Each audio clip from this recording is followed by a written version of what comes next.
Hello guys, कैसे हैं? उम्मीद करता हूँ आप सभी अच्छे होंगे और अपनी तैयारी बहुत ही अच्छी तरीके से कर रहे होंगे। देखिए, अगर बात करें बाल विकास की तो हम लोग एक नई सीरीज चला रहे हैं जिसका नाम है 750 एमसीक्यूज की सीरीज। आज हमारा बहुत ही महत्वपूर्ण टॉपिक है जिसका नाम है अभिप्रेरणा। इससे एग्ज़ाम में आपको 3 से 4 नंबर के प्रश्न मिल जाएंगे। ठीक है। पिछले वीडियो जिसमें हम लोगों ने 115 प्रश्न पढ़े हैं, अगर आप नहीं पढ़े हैं डिस्क्रिप्शन में आपको प्लेलिस्ट का लिंक दे दिया जाएगा, आप वहां से पिछले वीडियो जरूर देखिएगा, क्योंकि जो भी वीडियोस मैं ला रहा हूं बहुत ही महत्वपूर्ण है आपके लिए। ठीक है। चैनल पर अगर आप पहली बार आए हैं तो चैनल को सब्सक्राइब कर लीजिएगा, बेल आइकन दबा दीजिएगा जिससे कि आपको नई वीडियोज़ की नोटिफिकेशन समय से मिलती रहे। और वीडियो को शेयर करिएगा, कमेंट करके जरूर बताएगा कि आपको वीडियो कैसा लगा। ठीक है। तो शुरू करते हैं आज के इस वीडियो को बिना समय गवाए हुए। पहला हमारा प्रश्न है, अभिप्रेरणा अधिगम का सर्वोत्तम राजमार्ग है, यह कथन किसका है? ट्रिक बता दें? बिल्कुल बताते हैं इसकी ट्रिक क्या होगी। अभिप्रेरणा अधिगम का सर्वोत्तम राजमार्ग है और ये हमारा क्या है? राजमार्ग है मान लीजिए। और स्किनर में क्या आता है? स्किनर कहाँ के निवासी थे? अमेरिका के निवासी थे। पहले परिभाषा देख लेते हैं। अधिगम का सर्वोत्तम राजमार्ग क्या है? अभिप्रेरणा। देखिए, स्किनर में क्या आ रहा है? स्किन। तो हमारे पैरों की स्किन अगर अच्छी होगी तो हम राजमार्ग पर सर्वोत्तम तरीके से दौड़ पाएंगे। इस तरीके से इस परिभाषा को याद रखिएगा। जैसे आता है अधिगम का सर्वोत्तम राजमार्ग यानी पैरों की स्किन, स्किनर। तो स्किनर महोदय आपके कहाँ के निवासी थे? अमेरिका के निवासी थे। इन्होंने एक सिद्धांत दिया था जिसका नाम था क्रिया प्रसूत का सिद्धांत। अपने सिद्धांत को सिद्ध करने के लिए 1938 में इन्होंने चूहे पर प्रयोग किया था और 1943 में कबूतर पर प्रयोग किया था। अगला हमारा प्रश्न है, मोटेम शब्द जो है किस भाषा का है? देखिए, मोटिवेशन शब्द जो है मोटेम जो है शब्द से लिया गया है और ये किस भाषा का है? तो ये है लैटिन भाषा का। किसका है? लैटिन भाषा का मोटेम शब्द है और इसका अर्थ होता है मूव या इंसाइट टू एक्शन, यानी प्रेरणा एक ऐसी संक्रिया है जो जीव को क्रिया करने के लिए उत्तेजित करती है। ठीक है। मोटेम जो है ये लैटिन भाषा का शब्द है। अगला है, अभिप्रेरणा के घटक कितने होते हैं? अभिप्रेरणा के घटक कितने होते हैं? 3 होते हैं। कितने घटक होते हैं? 3 होते हैं। कौन कौन से? आवश्यकता पहला होता है। आवश्यकता यानी नीड, ये पहला होता है। दूसरा होता है आपका प्रणोद या चालक या अंतर्नोद। ठीक है, जिसे इंग्लिश में ड्राइव कहते हैं। थर्ड है आपका उद्दीपन या प्रोत्साहन। ठीक है, इस चीज को ध्यान रखिएगा, इंसेंटिव। तो 3 होते हैं घटक, नीड, ड्राइव और इंसेंटिव। हिंदी में कहें तो आवश्यकता, अंतर्नोद, प्रणोद या चालक, तीसरा उद्दीपन या प्रोत्साहन। अगली बहुत ही तगड़ी परिभाषा एग्जाम में काफी बार पूछी गई है। देखिए, इसको आप समझ के अगर ऑप्शन टिक कर देंगे तो आपका सही होगा।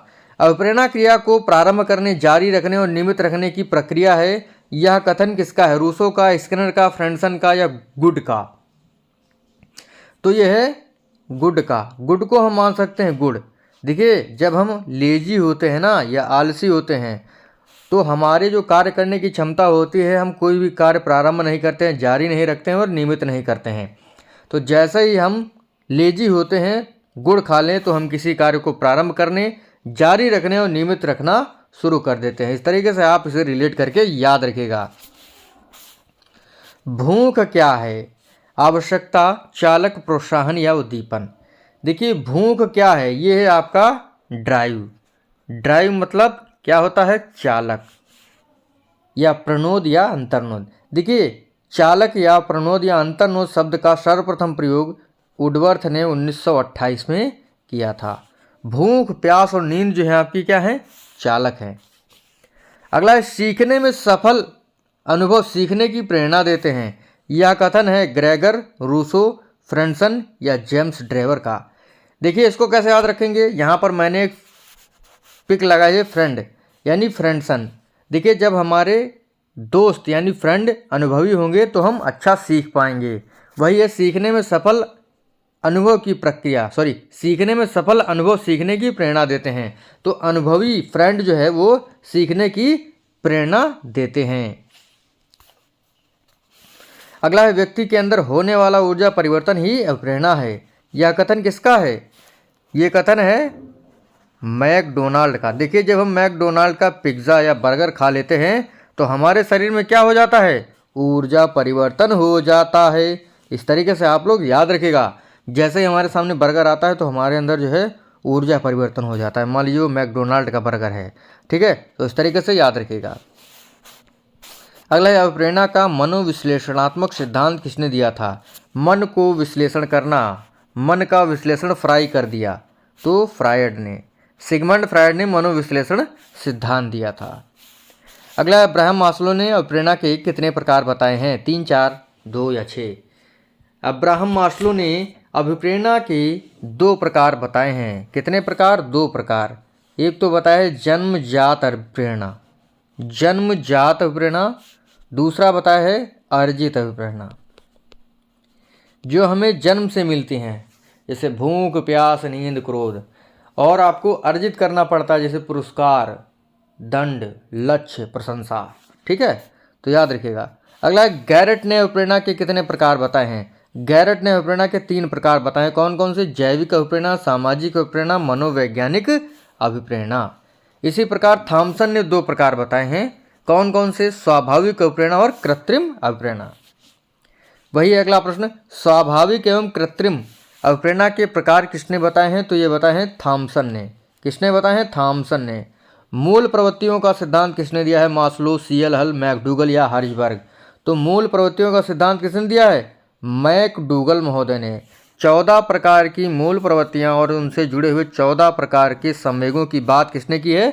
मैकडूगल महोदय ने की। एग्जाम में काफ़ी बार पूछा गया है कि मूल प्रवृत्ति का सिद्धांत किसने दिया है, तो मैकडूगल महोदय ने मूल प्रवृत्ति का सिद्धांत दिया है।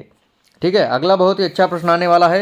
लिखा है मैकडूगल के अनुसार मूल प्रवृत्तियों की संख्या कितनी होती है? तो मैकडूगल के अनुसार मूल प्रवृत्तियों की संख्या 14 होती है। ठीक है, अगला है बेमेल विकल्प है। एक तरफ मूल प्रवृत्ति, दूसरी तरफ संवेग। पलायन से भय जुड़ा हुआ है, युत्सा से घृणा, शरणागति से दुख या जिज्ञासा से आश्चर्य। तो निम्न में से कौन बेमेल विकल्प है? तो भैया देखिए, जब भय होगा तो हम लोग भाग जाएंगे, पलायन कर जाएंगे। ठीक है, और घृणा होगा तो हम किसी चीज़ से पीछा छुड़ाते हैं, यानी निवृत्त होंगे, निवृत्ति होता है। मूल प्रवृत्ति घृणा से जुड़ा हुआ होता है, निवृत्ति। और शरणागति, अगर हमें दुख होगा तो हम भगवान की शरण में चले जाएंगे।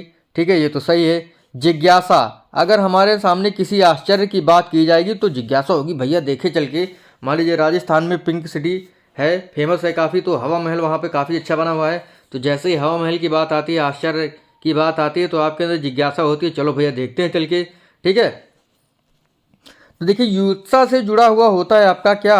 संवेग होता है क्रोध। जब क्रोध होता है ना तो मन होता है मार कूट दे किसी को। ठीक है, तो यही होता है आपका बी वाला ऑप्शन प्रश्न के अनुसार सही होगा। अगला है निवृत्ति से जुड़ा हुआ संवेग है घृणा, दुख, आश्चर्य या आत्महीनता।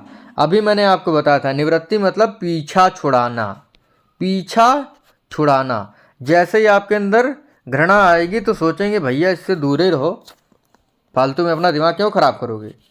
अगला है फिर से मूल प्रवृत्तियों पर आधारित सही विकल्प का चयन कीजिए। एक तरफ मूल प्रवृत्ति, दूसरी तरफ संवेग। हास्य, हास्य का मूल प्रवृत्ति यानी हास्य जो है वो भूख से नहीं, आमोद से जुड़ा हुआ है। संग्रहण का मतलब होता है ग्रहण करना, मतलब अपनी चीज़ों को जो है जानना, पहचानना और उन पर एकाधिकार करना। ये भी गलत है।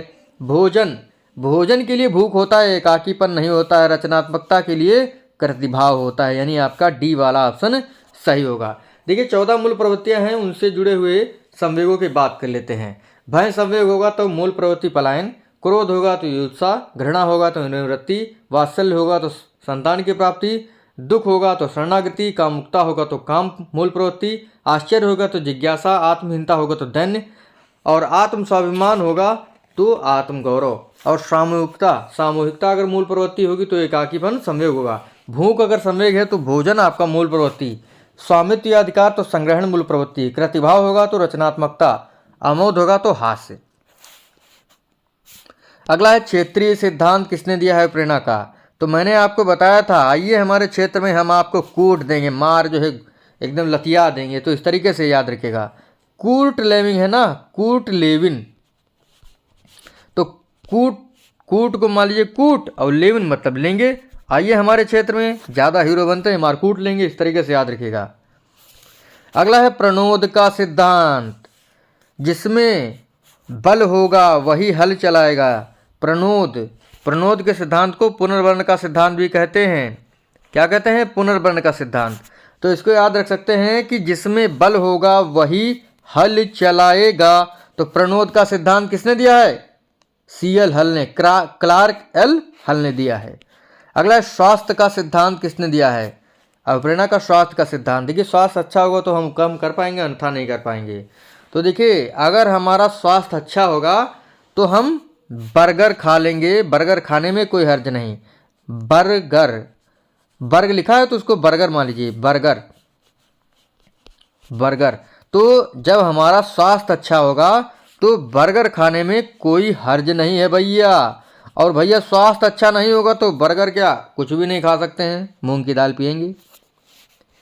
अगला है अभिप्रेरणा का उपलब्धि का सिद्धांत किसने दिया है? देखिए ये दिया है वुल्फ एवं काफमैन ने। ठीक है, इसको याद रखिएगा, वुल्फ एवं काफमैन ने उपलब्धि का सिद्धांत दिया है।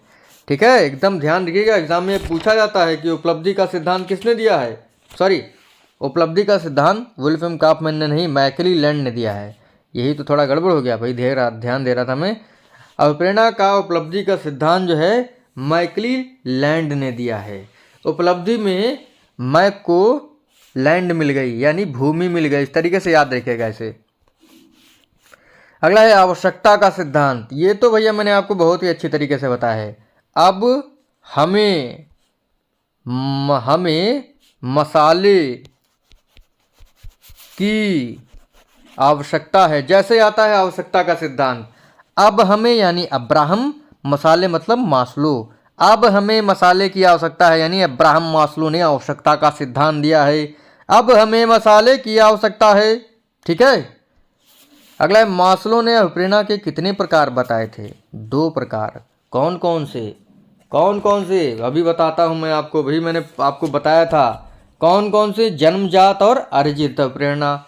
अगला है अब्राहम मास्लो ने आवश्यकता के प्रकार कितने बताए हैं? तो ये बताए थे 5 प्रकार। अब हमें मसाले की आवश्यकता है, यानी आवश्यकता का सिद्धांत अब्राहम मास्लो ने दिया है। निम्न कोट की आवश्यकता कौन है? शारीरिक सुरक्षा की आवश्यकता, स्नेह की आवश्यकता या सम्मान पाने की आवश्यकता। देखिए पिरामिड फ्रेम में जो है इन्होंने 5 प्रकार की आवश्यकताएं रखी थी। पहली शारीरिक आवश्यकता, दूसरी सुरक्षा की आवश्यकता, तीसरी बताई थी इन्होंने स्नेह या संबद्धता की आवश्यकता, चौथी थी सम्मान पाने की आवश्यकता, 5वीं थी आत्मसिद्धि की आवश्यकता। ठीक है, शारीरिक आवश्यकता जो होती है सबसे निम्न कोट की होती है और सबसे उच्च कोट की आत्मसिद्धि की आवश्यकता होती है, यानी आपका पहला वाला ऑप्शन सही होगा। अगला है इरोज। इरोज देखिए मनोविश्लेषण का सिद्धांत जो है किसने दिया था? मनोविश्लेषणात्मक जो सिद्धांत दिया था वो दिया था सिगमंड फ्रायड भैया ने।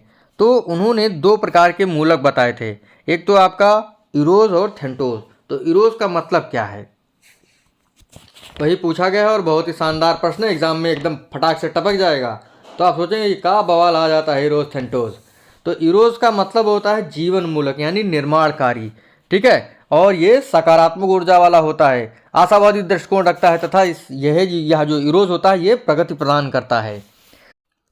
अगला प्रश्न है अभिप्रेरणा वे शारीरिक और मनोवैज्ञानिक दशाएं हैं जो किसी कार्य करने के लिए प्रेरित करती हैं। यह कथन किसका? ये कथन है मैकडूगल महोदय का। ये कहते हैं अभिप्रेरणा वे शारीरिक एवं मनोवैज्ञानिक दशाएं हैं जो किसी कार्य को करने के लिए प्रेरित करती हैं। ठीक है, तो ये कथन किसका है? मैकडूगल का।